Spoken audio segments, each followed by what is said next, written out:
구약성경 시편 131편 2절에서 3절까지 다 같이 함께 읽겠습니다. 실로 내가 내 영혼으로 고요하고 평온하게 하기를 젖된 아이가 그의 어머니 품에 있음 같게 하였나니 내 영혼이 젖된 아이와 같도다. 이스라엘아, 지금부터 영원까지 야훼를 바랄지어다. 아멘.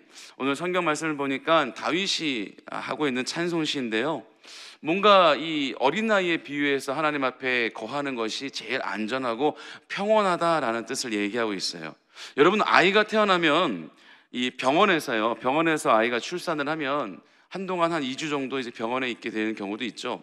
그런데 아이가 태어나면 이 신생아들을 잠재우는 것이 쉽지가 않아요. 간호사들이 아이 한 명을 보는 게 아니잖아요. 여러 명의 아이를 한꺼번에 돌보고 있는데 이 아이 한 명을 새근새근 고나게 잠들게 하는 것이 쉽지가 않아요. 그냥 아이 한 명을 돌보고 있는 엄마도 사실은 아이 한 명을 잠재우거나 이렇게 달래주는 게 쉽지가 않은데, 그 아이 여럿을 케어해야 되는 그 신생아 시대에 있는 간호사들은 더 어려움이 있는 거예요. 또 이런 거 있잖아요. 한 명이 울기 시작하면 다 따라서 울기 시작하고, 그러니까 막 동시다발적으로 아이가 울어 제끼면은 뭐 정신이 없는 거죠. 그래서 하나이가 울면 다 모두가 울기 때문에 한 명 한 명씩 일일이 안고 달래주고, 그러다 보면 이 간호사님들의 이 손길이 턱없이 부족하죠.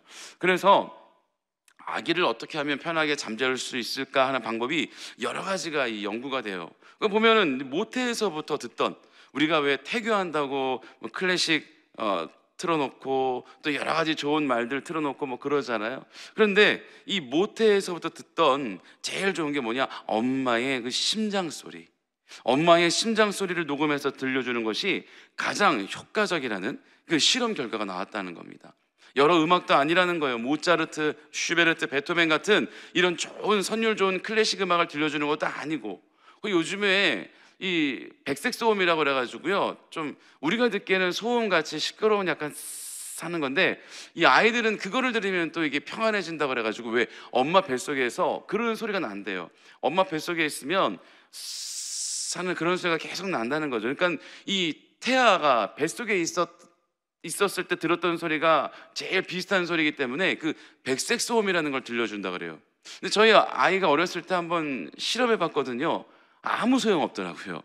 근데 제일 좋은 게 뭐냐? 엄마의 심장 소리, 두근두근 두근두근. 엄마의 심장 소리를 들으면 아이가 안정을 찾고 잘 평안을 얻고 잠을 잘 잔다는 것이에요.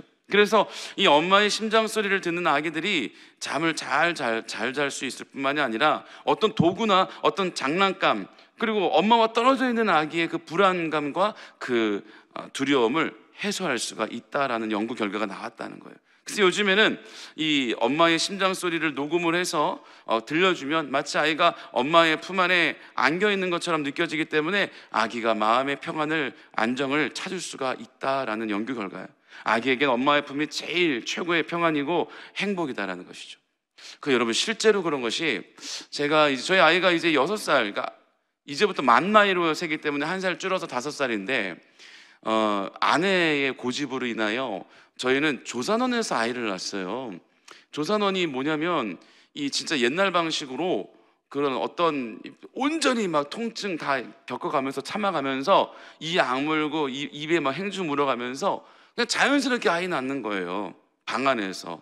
그러니까 뭐 어떤 무통 주사를 맞는다든지 병원에서 어떤 의료적인 행위가 없이, 또는 뭐 수술을 한다든지 그런 의료적인 행위가 없이 그냥 자연스럽게 온전히 그냥 산모가 스스로 진통하면서 그 아기를 낳는 거예요.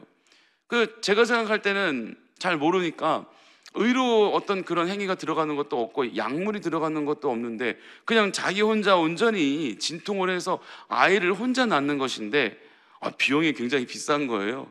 왜 이렇게까지 해야 되냐? 비용 때문이 아니라 저는 걱정이 되니까, 이 아이가 낳는 게 이게 보통 힘든 일이 아닌데, 얼마나 큰 고통이냐고 얘기하냐면 남성들은 잘 모를 텐데 이 콧구멍에서 이 코끼리가 빠져나오는 같은 고통이라는 거예요. 그러니까 얼마나 큰 고통입니까? 이 고통을 어떻게 참으려고 하느냐? 그냥 좋은 병원 찾아서 이 무통 주사도 맞고 안전하게, 조금 위험할 것 같으면 차라리 수술을 하는 한이 있더라도 안전하게 우리가 출산을 하자.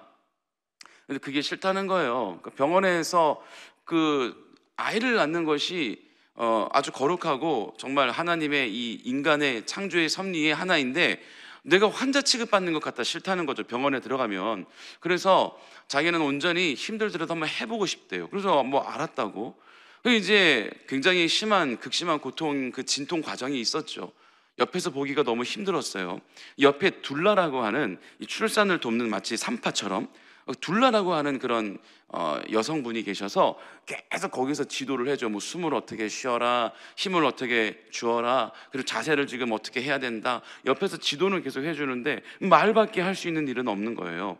근데 그렇게 이제 여러 진통을 하다가 이제 문이 열렸다고 그래요. 그래서 이제 문이 열렸다고 할 때 보면 그 방 안에서 진통을 하다가 바로 옆에 이 욕실이 붙어 있는데 아이를 출산하는 그 순간은 수중분만으로 하는 거예요. 그 물 안에 들어가서 제가 뒤에서 안아주고 같이 물에 들어가서 이제 수중분만을 하는 겁니다. 제가 직접 뒤에서 안고 있으면서 아이가 나오는 과정을 너무나 잘 봤어요. 그래서 지금도 그 일이 너무나 생생하고 결론은 아내의 말을 들어서 조산원에서 출산을 한 것이 너무 좋다라는 건 이제 저도 마음이 같은데 너무나 경이로운 장면을 본 것이 뭐냐면 그러니까 이제 수중분만을 하는데 이 힘을 막 주는데 아이가 안 나오는 거예요. 그래서 이제 그때는 이제 의사가 함께 있습니다. 그러니까 조산원이지만 그 의사도 함께 있어요. 조산원에서 근무하는 의사가. 근데 그 의사가 하는 얘기가 자 이제 때가 됐으니까 한 번만 더 힘을 줘보세요 산모님 그러는 거예요. 그래서 아내가 마지막에 이제 정말 최후의 힘까지 이를 악물고 힘을 주니까 얼굴에 있는 모든 이 피부가 아주 미세하게 막 잔진동이 일어나면서 엄청난 이 극심한 얼굴에 고통이 느껴지는 거죠. 그러면서 이제 아이 머리가 쑥 나오는데 이 막에 둘러싸여서 나왔어요. 머리가. 그러니까 그냥 머리만 이렇게 쑥 나와야 되는데 아예 막이 터지지 않은 상태에서 무슨 이렇게 동그란 헬멧을 쓰고 있는 상태로 나온 거예요. 근데 의사가 어머 막이 안 터져서 나왔네요. 제가 이 막을 터뜨려 드릴게요 하면서 손으로 잡아서 터뜨렸는데 폭 터지면서 이제 이 아이의 머리카락이 쫙 흩날리는 게 보이는 거죠. 그 물속이니까. 그래서 이제 아이를 꺼내서 엄마 배 위에 이렇게 가슴 위에 올려놔 주는 거예요. 어머 건장한 아들이 나왔네요. 그러면서 이렇게 안겨주는데 아이가 처음에 나오자마자 눈을 뜨고 있더라고요. 여러분, 눈을 처음에 감고 나오지 않더라고요. 눈을 뜨고 있어요. 눈을 뜬 상태에서 울지도 않아요.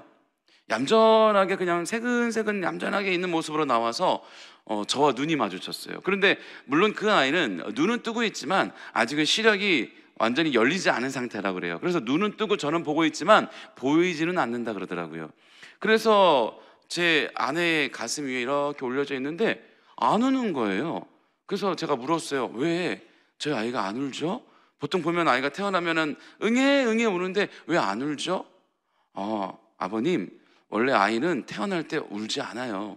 그래서 어둡게 해놓고 물속에서 최대한 비슷한 환경 속에서 아이를 낳고 아이를 낳자마자 바로 엄마 가슴 위에 올려줘서 엄마 심장 소리를 듣고 있으니까, 그리고 뱃속에서부터 익숙했던 아빠의 음성이 들려오고 있으니까 아이는 불안하지 아니하고 그리고 겁내지 않고 이 평안함을 얻을 수 있는 거예요. 아이가 꼭 우는 것이 아니에요 그러더라고요. 그래서 엄마 가슴 속에서, 엄마 가슴 위에서 한 2, 3분 동안은 그걸 가만히 있었어요. 우리도 조용히 아이가 안정을 찾을 수 있도록 쓰다듬어주면서 가만히 있었고, 그리고 또 놀라운 것은 저보고 손을 달래요. 그래서 탯줄을 잡고 있으래요. 우리 병원에서 아이 낳으면 탯줄 바로 자르잖아요. 안 자르고 탯줄을 계속 잡고 있으래요. 그랬더니 아니 그 탯줄에서 이게 그러니까 빨대로 예를 들자면 이 뭐가 이렇게 흐르고 있는 게 제 손에 느껴지는 거예요. 아버님 느껴지세요? 네, 이게 뭐예요? 이게 엄마에 있는 모든 그런 아이에게 필요한 것들이 탯줄을 통해서 아이에게로 계속 흘러가고 있는 겁니다. 그 탯줄을 원래 바로 자르면 안 돼요. 손을 잡고 있다가 알아서 빈 빨대처럼 느껴질 때 그때 잘라주면 좋아요. 그렇게 얘기를 해요. 요즘 병원에 가면 그냥 잘라서 그거를 보관을 하죠. 보관을 해서 이제 나중에 뭐 제대혈 뭐 이런 걸로 인해서 아이에게 또 쓰여진다고 하는데, 조산원 같은 경우는 아예 그냥 아이 몸속에 들어갈 수 있도록 그거를 기다려 주더라고요. 그래서 한 3, 4분이 지난 다음에 제가 직접 자르고 이제 한참을 한 5분, 6분, 거의 10분 동안을 엄마 가슴 위에 함께 이렇게 아이가 있었어요. 계속적으로 제가 축복해주고 찬양해주고 엄마의 심장 소리를 들으면서 있었죠. 그러다가 선생님이 자 이제 아이 데려가서 몸무게 재보고 검사해 보겠습니다. 그러면서 이제 엄마의 가슴팍에서 아이를 드니까 그때부터 울기 시작하더라고요. 엄마에게서 떨어지니까 심장 소리가 들리지 않으니까 그때부터 울기 시작하더라고요. 저는 참 옆에서 이 자연 출산을 함께 보면서 이 생명의 탄생에 얼마나 그런 경이로움과 신비로움과 그 하나님의 위대함이 있는지를 깨달았거든요. 이 인간이 태어날 때도 그러한 순리로 인하여 엄마와 그 심장 소리로 인하여 그리고 모태에서부터 듣던 그 익숙한 부모의 소리로 인하여 아이는 정말 자기가 10달 동안 있어보지 못한 새로운 세상, 두려운 세상으로 나왔는데도 불구하고 평안을 얻을 수 있더라. 저는 거기에서 오늘 본문과 같은 비슷한 그런 하나님의 은혜를 깨달았던 것입니다. 여러분, 우리 인간은 어떻습니까? 우리 인간은 이제 성인이 되어서 물론 성장하는 그 과정도 있지만 이 땅 가운데 살아갈 때 많은 어려움에 봉착할 수 있고 많은 두려움에 봉착할 수 있고 내가 겪어보지 않은 새로운 일들 가운데 새로운 세상과 환경 가운데 우리가 놓여질 때가 얼마나 많습니까? 그러다 보면 내가 과연 어디에 의지해야 되는가? 그러다 보면 내가 그 세상 가운데 내가 환경 가운데 이겨나가기 위하여 내가 그런 경력과 경험과 나의 경험치를 쌓기 위해서 공부하고 노력하고 힘쓰고 나를 개발하고 그렇게 만들어가는 것이 아니겠습니까?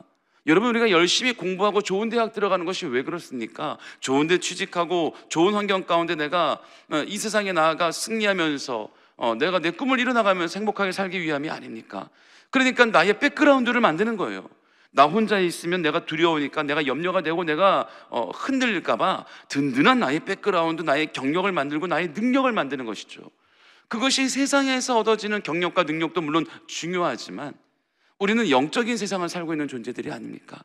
그러한 나의 커리어들, 나의 능력들과 내가 개발된 나의 모든 그런 나의 갖고 놓은 것들이 무조건 100% 나를 도와줄 수 있는 것이 아니라는 거죠.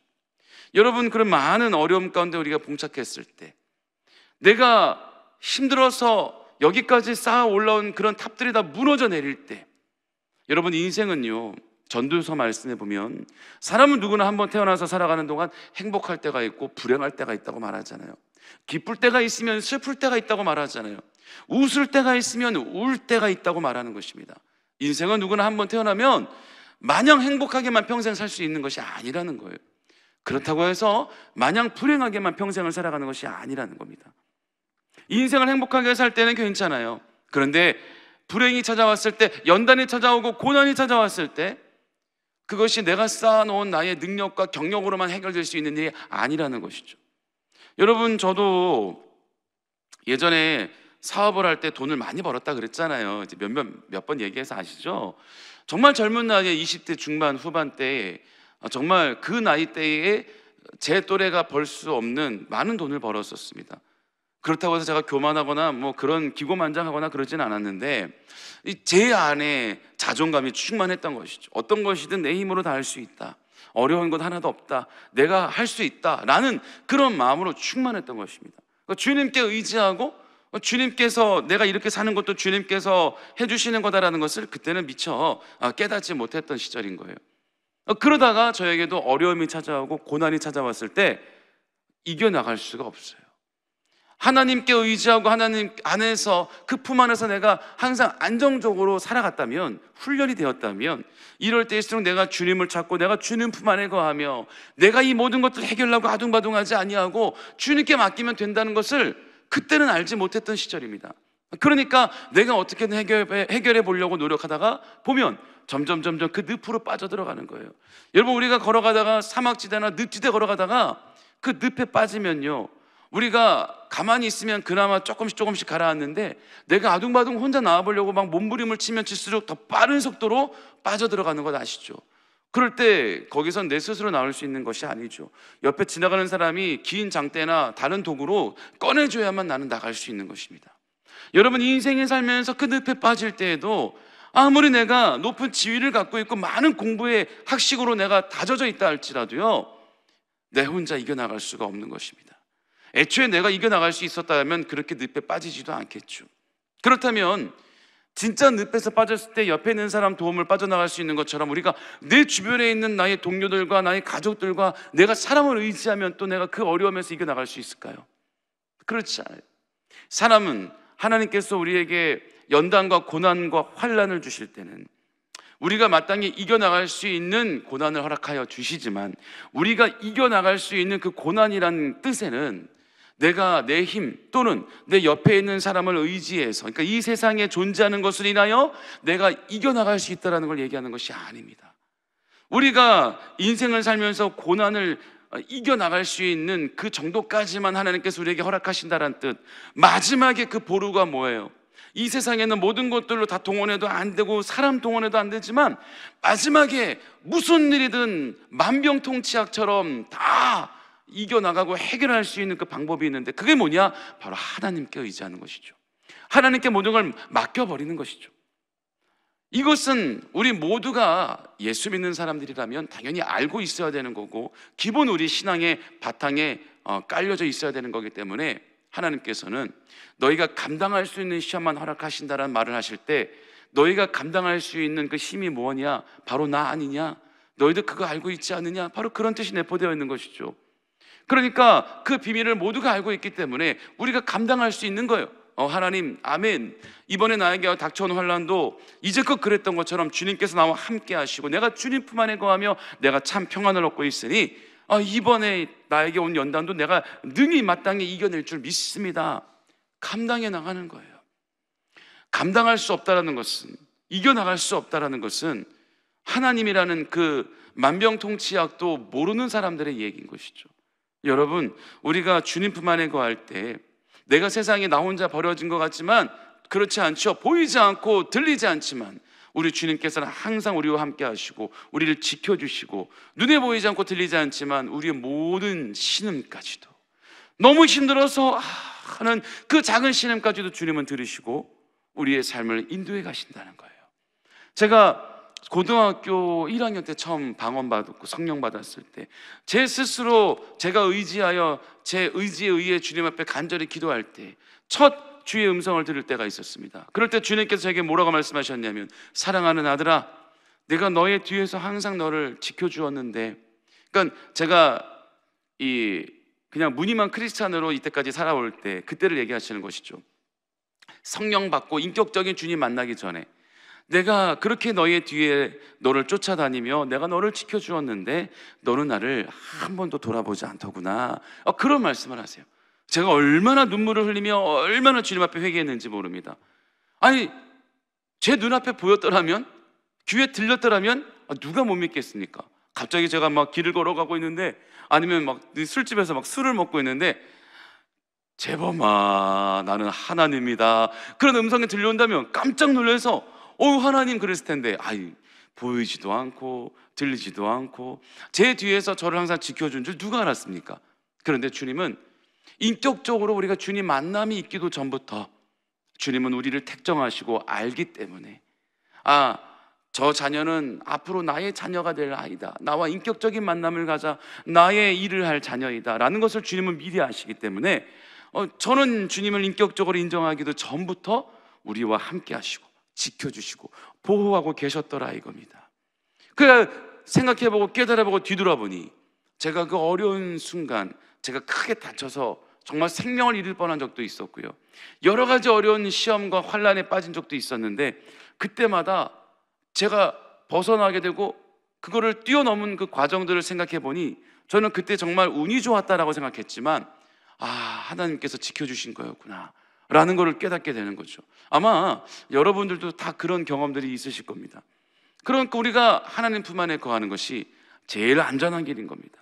어떤 생명보험을 드는 것보다 하나님 품 안에 날마다 거하는 것이 제일 좋은, 우리가 인생을 살아가면서 끝까지 승리하며 보호받을 수 있는, 그리고 무엇보다도 예수님께서 그 주시는 참 평안은 우리가 이 세상에서 경험할 수 없는 평안이라잖아요.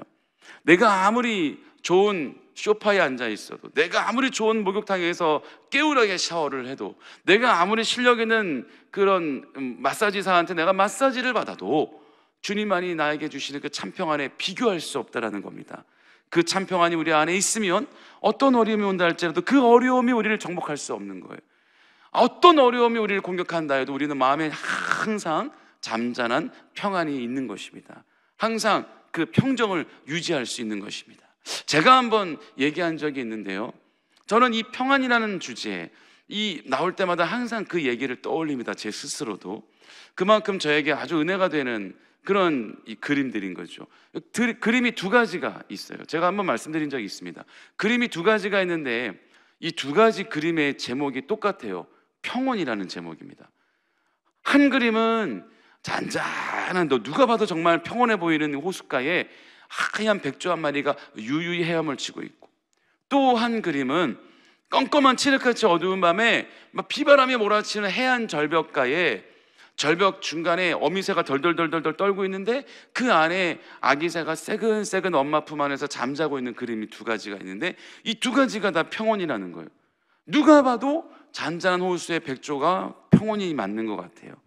그런데 해설은 이 비바람이 몰아치는 절벽 중턱에 있는 어미새 품 안에 잠자고 있는 아기새라는 거예요.